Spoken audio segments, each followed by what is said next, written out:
Hello everyone, this is another discussion video kind of audio because I don't really have anything to show that would need a story, but I can't show anything in the story. The game comes out tomorrow, I think, but I don't really care. I don't really care to do a properly edited video of this. I just think it's worth discussing, and I give NRS credit where it's due. I'm not fucking biased against them inherently, even though fucking everyone says this and the amount of comments I got on various things that just tell me that I'm so biased to the old games. Even though I started with the NRS trilogy, the first one, it doesn't make sense. It doesn't make sense. It can't be nostalgia bias. It's just NRS is a lot of bullshit. When they don't, I will praise them. And I think this is a case where they deserve some praise, a lot of it. It's Mileena. MK12's version of Mileena.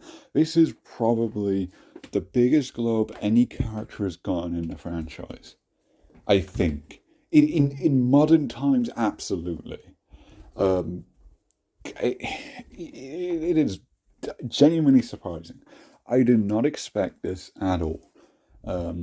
Because you look at her bio and stuff, and all the trailers featuring her, they put a focus on this Stargardt disease, which the lore of that is still really stupid. Okay, it is pointless, and it's the only kind of negative to Mileena. It does not drag her down, absolutely not. But it's very weird.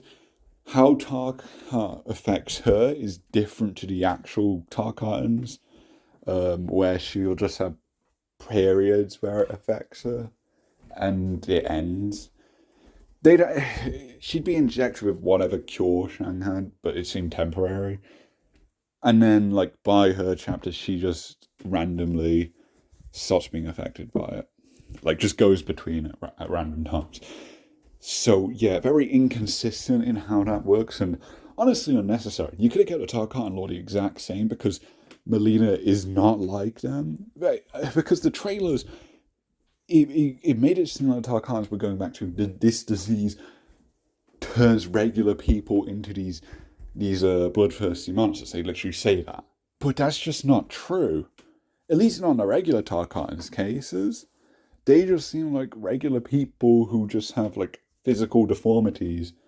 They give them the crazy teeth and the spikes and the blades and whatnot. And that's basically it, because Baraka's a really fucking cool guy. That's another one.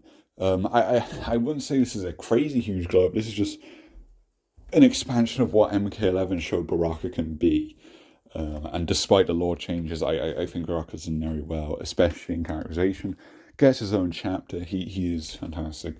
Reptile is another one. I think Reptile and Mileena are the biggest two, and I think Mileena especially, but I will credit Reptile as well, because Reptile and Mileena have been terribly written, and this is the first time they've been characterized well at all. I don't like the backstory changes. Mileena's backstory is fine. It's just the Tarkart stuff. I think her just regularly being in the Edenian royal family, which is now the Outworld royal family, that's a dumb change of its own.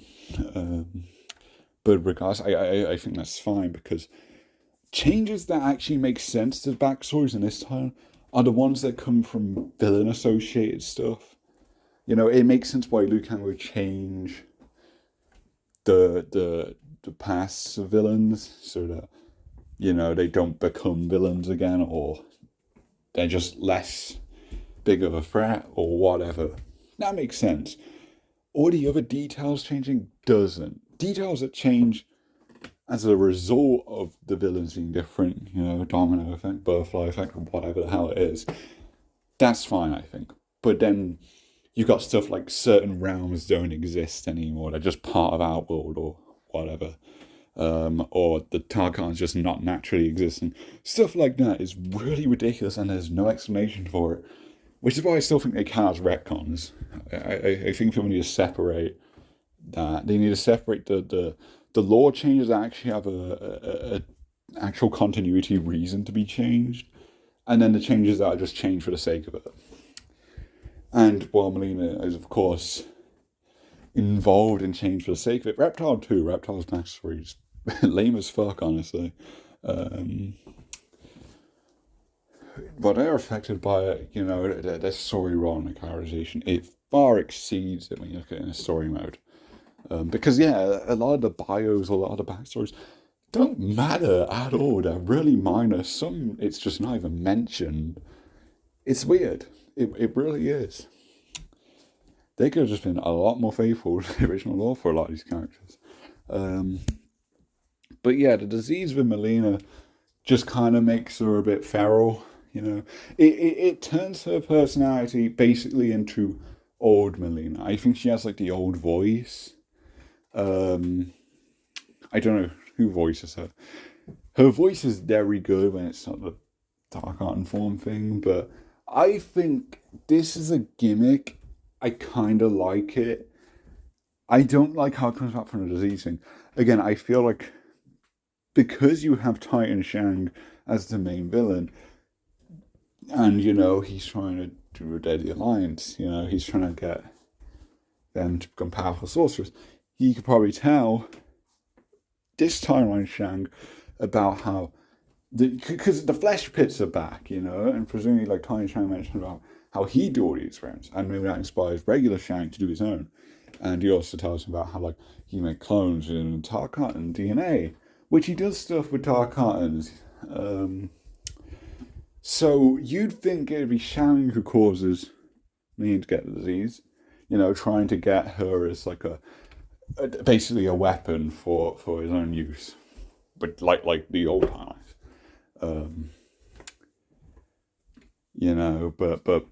But like I don't know. You can just say simply it just didn't work, and it's only for like brief bursts. And even then, it's not like she turns evil. She just gets really aggressive. The reason she fights the heroes initially is because they're attacking her allies, the Tanya, Rain, Shang. It's just a big misunderstanding. And she blinds Kenshi, which is fucking stupid. But I think we can forgive her. So yeah, I think the whole original context for it could have been changed, and it could have been a lot more interesting. It was like another one of Shang's schemes, because we don't even know who caused Tarkat. Presumably, it is a natural disease that just happened, which is weird. That's so weird. Everyone thought, oh, it's just Shang would have started this disease. The assumption was, oh, Titan Shang's going to show up, and he's going to try and change things to be like the old times.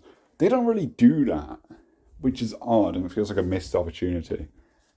So a lot of stuff just goes unexplained. I don't mind it. I wanted to do this before we got the full game out, because I feel like I'm going to end up...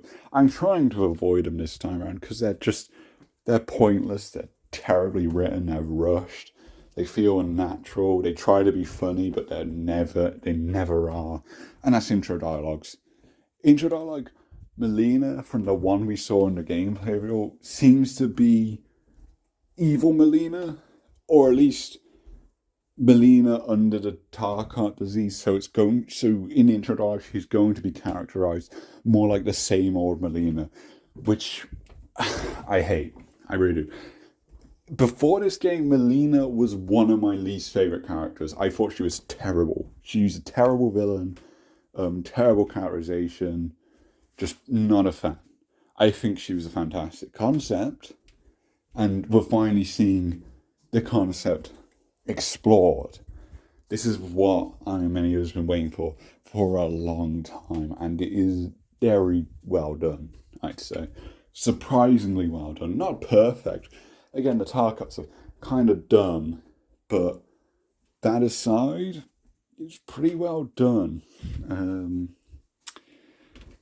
Because she's the heir to Outworld. Because she's like a few seconds older than Katana or whatever. Whatever they said in the bios, I don't care. But I like that it's not Katana, and I thought it would just be Katana or Shao. I thought the outcomes of this. Sindel was going to die regardless, and she sucks in this game, so I'm fine with that. But I thought regardless, Shao's either going to become Shao Kahn at the end of the game, or Katana's going to become Empress. I was not expecting Mileena. I thought the whole thing was, oh, the disease is going to turn her into a villain. This is just her villain origin story. But it wasn't. The Tarkov stuff is just a gimmick. Again, it's not really important to her character, especially if she has it more under control. It's more just her raging out, and it's kind of cool in her chapter because she does it to, like, just rage out on, like, the evil Sindel that kills the kind of an asshole Sindel from this timeline. So I think that's kind of neat. It's just a shame about the intro dialogues. I don't know if that's the case for sure, but that one dialogue with Katana and Mileena that we know of, very much same Mileena, with that generic evil voice. So I'm not looking forward to that. The gameplay looks good though. Of course, I wouldn't want a Mileena moveset that isn't her Tarkatan self. I just find it odd how she can't just be part Tarkatan. Like, is some the disease part way there? Because again, the disease doesn't turn you into a monster. It's just her. It is literally just her. None of the other Tarkatans are like fucking maniacs. So it's very odd. But it doesn't seem to be like a major thing. It's not going to be something where it turns her into a villain, right? Because Sindel dies, she becomes Empress. And in the tower endings, which seem to be canon, or at least very relevant because it's sequel setup, we're not resetting, thank fuck. And there's some very good stuff, you know. Just her being good to the people outworld, you know, the Tarkatans, of course, who have like terrible living conditions, and Sindel, not Mileena, not Sindel, Mileena. Even mentions how like Homo is a fucking prick to the Tarkatans, and Mileena's basically just giving them better living conditions. They still have to live in like their separate tribes. Well, they're called colonies now, which is weird. Like, I associate it with insects, colonies. But yeah, it basically just their tribes in the wastelands. They just have to kind of stay separated until a cure can be found. A cure will never be found, by the way, because you need to have your Tarkatans in MK. But yeah, I think it's a pretty reasonable solution. Just improve our living conditions, but like because it's a contagious disease, they've got to be kind of isolated, which sucks. But sure. Although Baraka could just hang out with the heroes, I guess. I don't know. They are so inconsistent about their rules with the disease. Again, it just shouldn't be the law. It's so pointless. But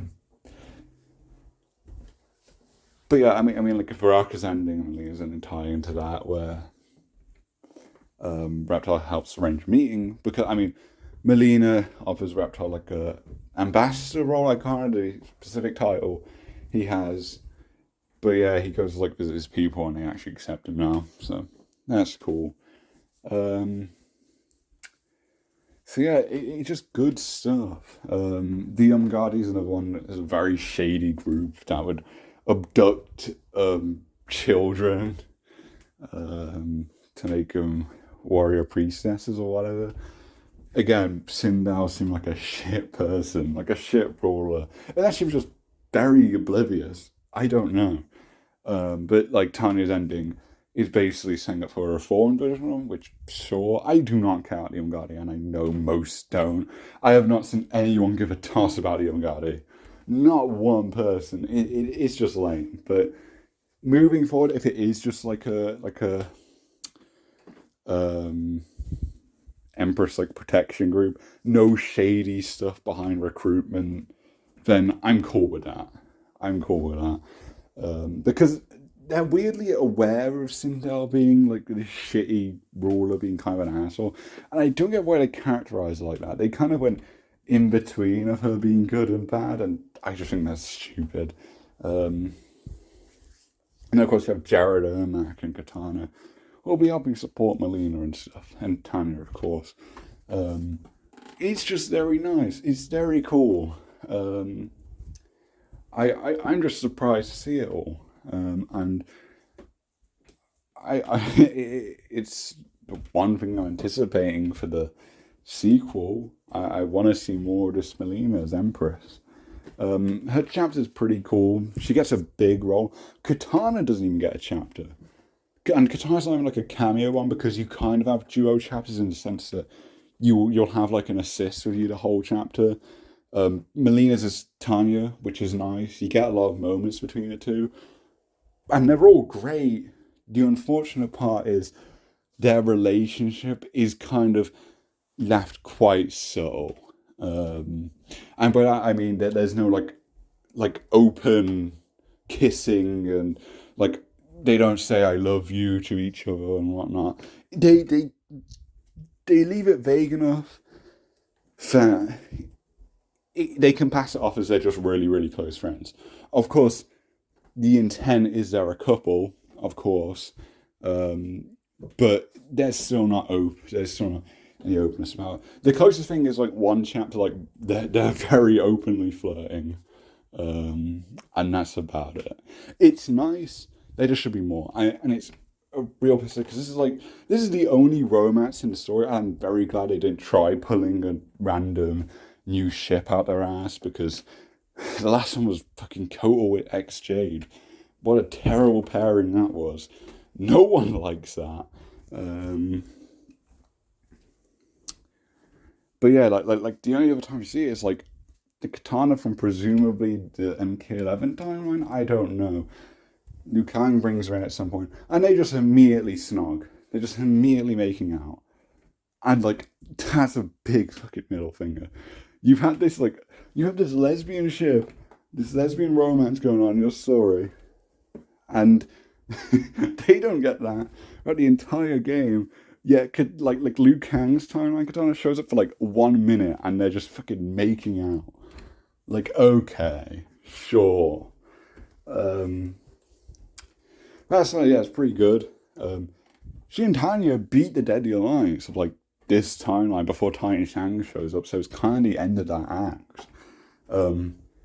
If the Titan Shang twist was not a thing, they probably would have stopped the main villains, which is kind of cool. I think them beating the Deadly Alliance is quite absurd in the past game, but the Deadly Alliance in this timeline really aren't a big threat. Scorpion and fucking Sub-Zero people beat them earlier on. And they just lose in like individual fights. They really weren't done too well. They get their own chapter after this one, and that's a lot of fun. Even though like the whole Titan Shang storyline sucks, it is good to see that Titan Shang coming over.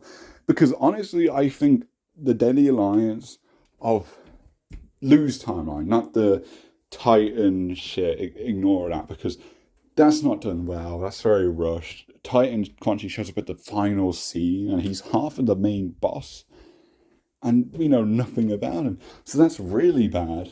As cool as his design is, might be the best Quan Chi design if they got rid of the weird headpiece.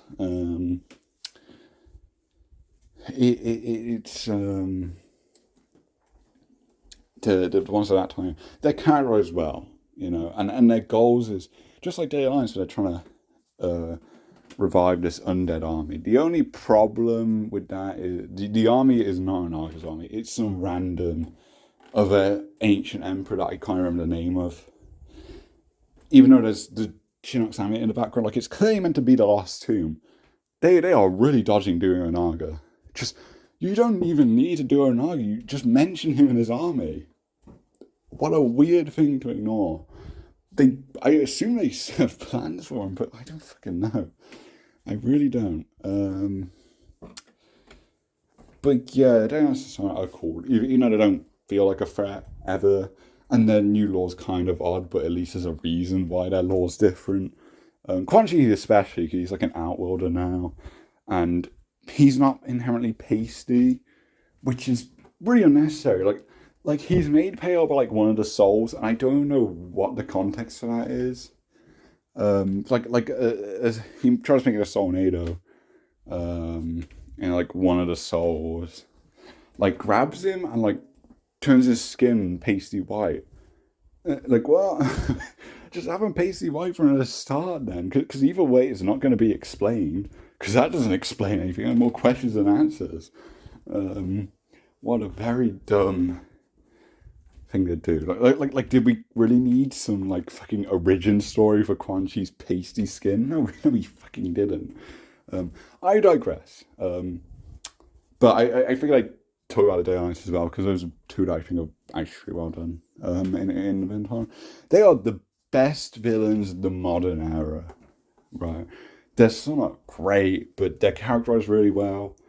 Their goals are relatively faithful to the original time. They're just solid overall. They pale, funny enough.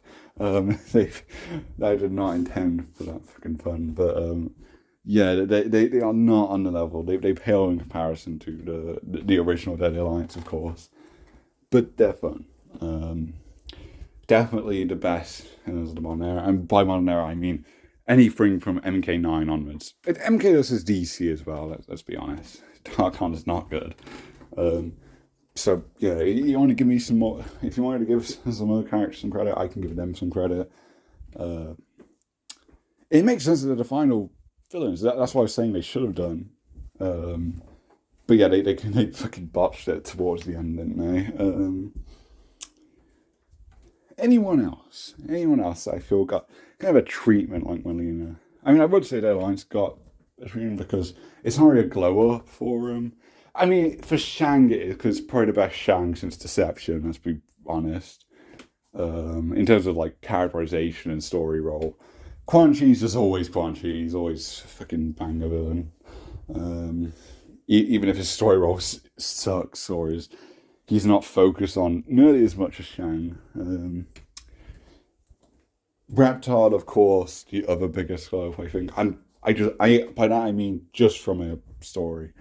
The story role and characterization side. His new lore, not interested. His new design, it makes human reptile cool. I don't like his Saurian design, though. The new design for the Saurians, if they're even called that anymore, because they're just called as a Terrans now. I don't like the look of that. I like how it's more in line with like Deadly Alliance reptile with the full lizard form, but it just looks generic. It looks like the Marvel villain, which I think is just called Lizard. So I don't know. But yeah, Reptile, Mileena, Baraka. Those are probably the three I'd say got the biggest glow-ups. But yeah, like this is a very huge step forward for Mileena and Reptile in particular. I am very shocked that they finally did this, because the trailers it seemed like that wouldn't be the case. But yeah, they did it, and I am happy.